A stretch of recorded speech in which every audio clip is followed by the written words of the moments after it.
Vamos a arrancar ahora con May a hablar de lo que han sido las medidas anunciadas finalmente por parte de Presidencia de la República al amparo de los departamentos que están en frontera con la República Argentina y a la luz de esta apertura de fronteras que ya decimos que inicialmente para el 1 de octubre no será con los departamentos que conectan con Argentina. Se habló de algo escalonado, pero igual está bueno ya ver cuándo se van a empezar a implementar estas medidas y las características que tienen. La apertura terrestre, ¿no? Apertura terrestre. Sí, Así es, sí, son medidas que abarcan a las micro, pequeñas y medianas empresas que justamente, como decía Clau, responden a una necesidad de los empresarios, emprendedores y trabajadores de esa zona y que el gobierno justamente ha dado respuesta a esto y también por la insistencia y el trabajo en conjunto de los intendentes de esta zona. Son para estas empresas que están ubicadas hasta un máximo de 60 kilómetros del paso de frontera y cuyos ingresos brutos no superan los 4 millones de unidades indexadas, digamos, esa es como la cantidad de empresas a que se estaría abarcando. Y son el 85% de los comercios minoristas de la frontera con Argentina y con Brasil, según informó el secretario de la Presidencia, Álvaro Delgado, ¿no? Un 85% es un porcentaje bien importante de los comercios minoristas de la zona. Las medidas que abarcan desde exoneraciones de aportes patronales, tributos y bonificaciones de tarifas para comercio de frontera representan 5 millones de dólares para el Estado. Eso también lo informó Delgado, que esta cifra se tiene que afinar, hay que sacar los cálculos mejor, pero que aproximadamente serían unos 5 millones de dólares para el Estado. Bueno, ¿de qué tratan estas tarifas, estos beneficios que se le van a dar a las empresas de la zona? Bueno, primero va a haber rebajas en lo que son las tarifas públicas. La primera medida a implementar será una bonificación justamente de las tarifas públicas, así lo tenemos en placa.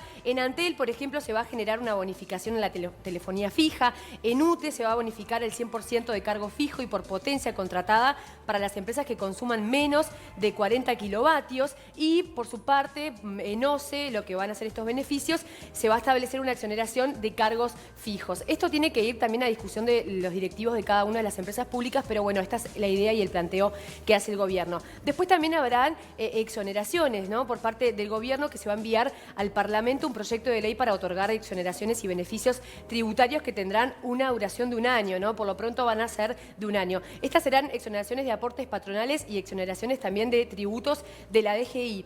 Otro tema novedoso también, y es lo que tiene que ver con el turismo, ¿no? Saben que siempre los lugares de frontera son destinos turísticos para los uruguayos y también a nivel extranjero, cuando en algún momento abran las fronteras con la Argentina. Y bueno, en este sentido se comunicó que para todos los uruguayos que concurran a la región del litoral se hará un descuento del 9% en gastronomía, en alojamiento, y para los organizadores de los espectáculos públicos también habrá un descuento. En el caso de los no residentes, la devolución del IVA será del 22% y se sigue manteniendo el 24% de beneficio en el combustible hasta los 20 kilómetros de paso de frontera, que esto ya es algo que se viene aplicando hace tiempo. Y otra cosa que no es una medida, pero que sí se ha hecho énfasis en ese sentido, es que no se va a aplicar el kilo cero, pero el gobierno ya anunció que habrá, que trabajará mancomunadamente tanto con los ministerios como con la aduana en una fiscalización que sea intensa y con controles en los pasos de frontera para evitar justamente situaciones de contrabando. Esto es un poco, son la batería de medidas que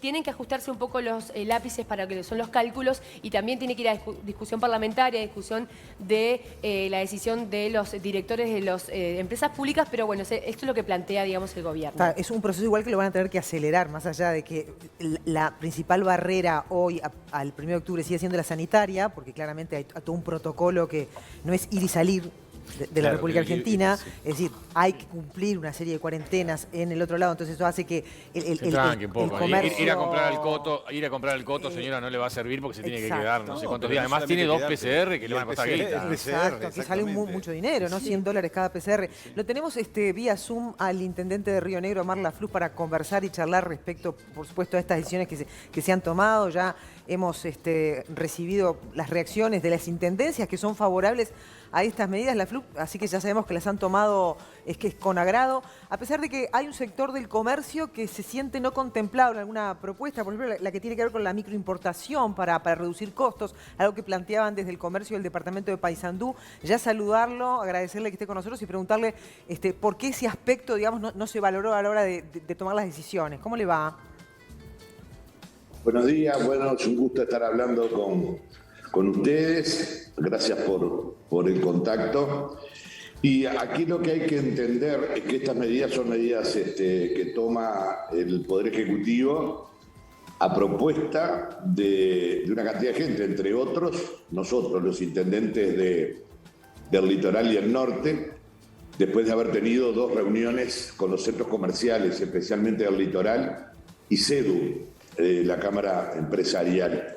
Y esto no inhabilita otras cosas que están. Hay 3 proyectos de ley en el Parlamento. Esta no es una ley de política de frontera. Política de frontera se va a discutir en el Parlamento, donde hay 3 proyectos de ley, como decía recién, que tienden a eso mismo que se está reclamando. O sea, la importación, hay una tarjeta de importación, de exportación, es todo algo más macro y más importante, si se quiere. Y estas son medidas que nosotros pedimos que el Poder Ejecutivo, que ya venía estudiando cuando nosotros fuimos a plantearle, a ver cómo afrontábamos esta situación anormal, absolutamente anormal. Porque no hemos salido de la pandemia, estamos hace 1 año y medio con los puentes semicerrados, porque nunca estuvieron cerrados. Por el puente Fray Bentos pasan más de 500 camiones por día. Entonces hay que tomar en cuenta que estas son medidas de urgencia. Y son medidas, además, pensando que se van a abrir las fronteras. Claro, o sea, discúlpeme, o sea que la microimportación estaría contemplado en uno de esos proyectos de ley que usted menciona, ¿no? O sea que por ese lado entonces estaría contemplando el reclamo de los comerciantes. Ahora, esta posibilidad que plantea Lima de marcar precios de frontera, porque se opta por el camino de bajar precios a través de todos estos beneficios, pero no de marcar precios de frontera, ¿por qué se descarta esta posibilidad que plantea Lima? Yo diría que estas medidas que se están tomando ahora son, como dije recién, de extrema urgencia. Todos estábamos pensando que mañana abría la frontera, cosa que no va a ser así, pero que tampoco va a ser muy largo. Yo les cuento, tengo una amistad muy grande con el gobernador de Entre Ríos, desde la época del conflicto de Botnia. Él era intendente de Concordia en aquel momento y hoy es el gobernador de Entre Ríos. Hablé ayer a la mañana con él, estaba en Buenos Aires, habían tenido una reunión con Mansur, el nuevo jefe del gabinete.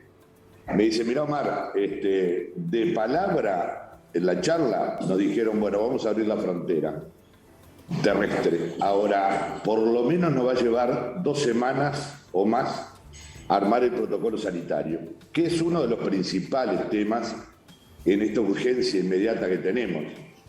O sea, el gobierno hace un diagnóstico de la situación que es mucho más macro. Si ustedes miran el proyecto de ley, la exposición de motivos, dice variaciones cambiarias, alto nivel de informalismo, falta de competitividad, diferencia de precios y el problema de las tarifas públicas, altos costos salariales, régimen tributario. O sea, hace un diagnóstico macro del tema y real. Eso va a tener que ser una discusión parlamentaria de una verdadera política de frontera.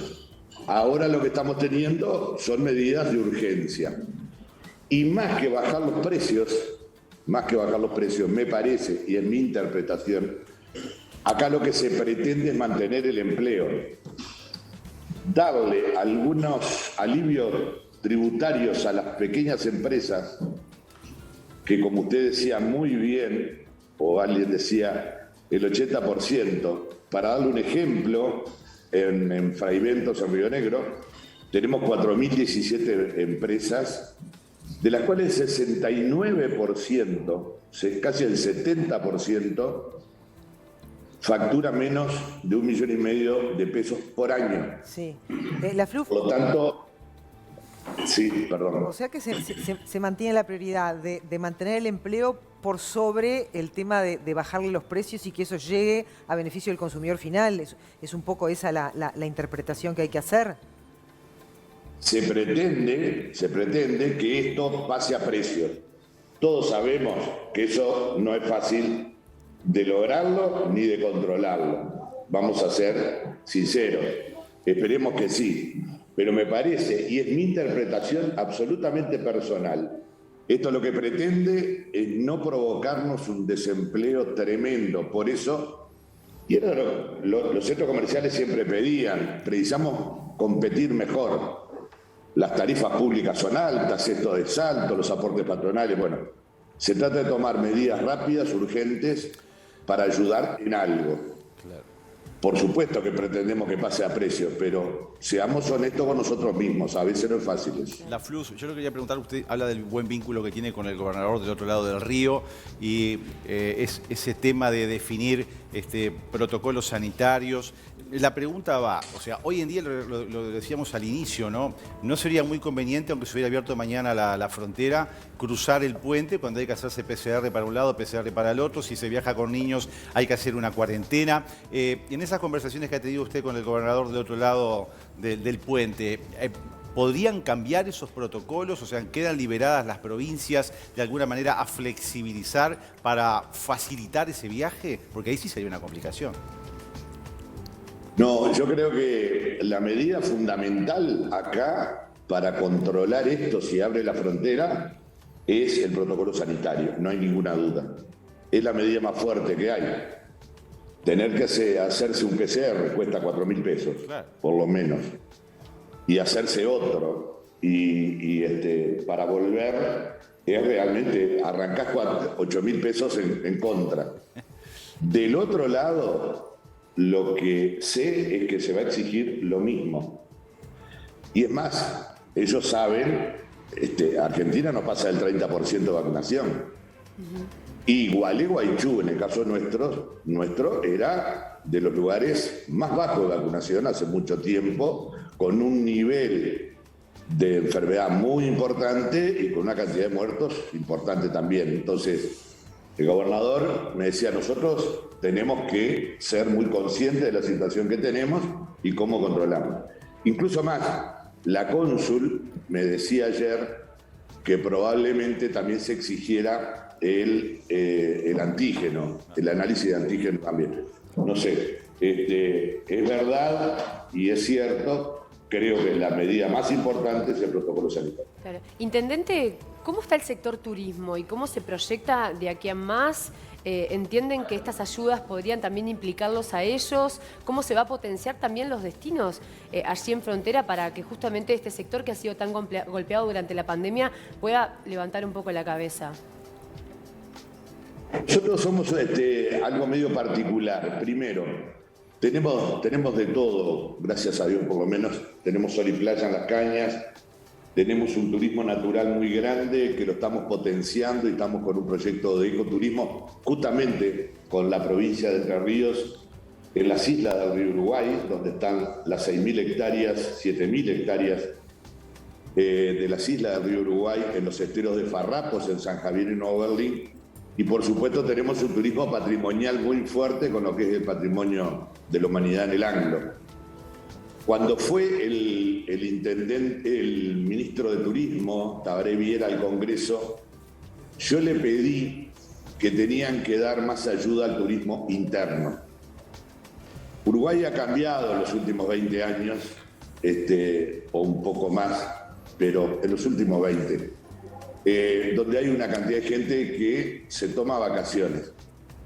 Yo contaba los otros días, cuando yo era chico, hace muchísimos años, no existía, bueno, soy hijo de padres inmigrantes, además, las vacaciones en mi casa no existían nunca, era salir del liceo de la escuela a trabajar, pero hoy sí. Entonces hay que ayudar al turismo interno. Nosotros, acá, cuando el corte del puente, los 5 años que tuvimos el corte del puente, nos salvó el turismo interno. No sé si era porque la gente nos quería ayudar, pero venía turismo interno. Y si nosotros miramos que por el puente de Fray Bentos pasa 1.300.000 personas por año, todo lo que pasa en verano, prácticamente acá entra muy poco, sigue todo al este.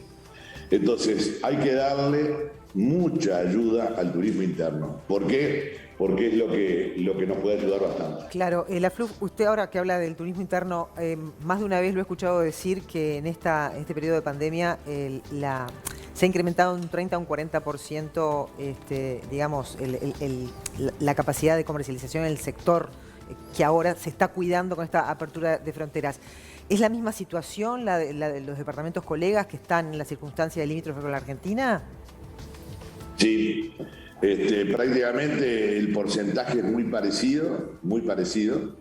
Y lo que nosotros le decíamos al secretario de la Presidencia, no es solamente la canasta básica, porque se puede poner un precio, y creo que va a terminar en eso, un precio de la canasta básica, de los elementos básicos que la gente tiene que comprar.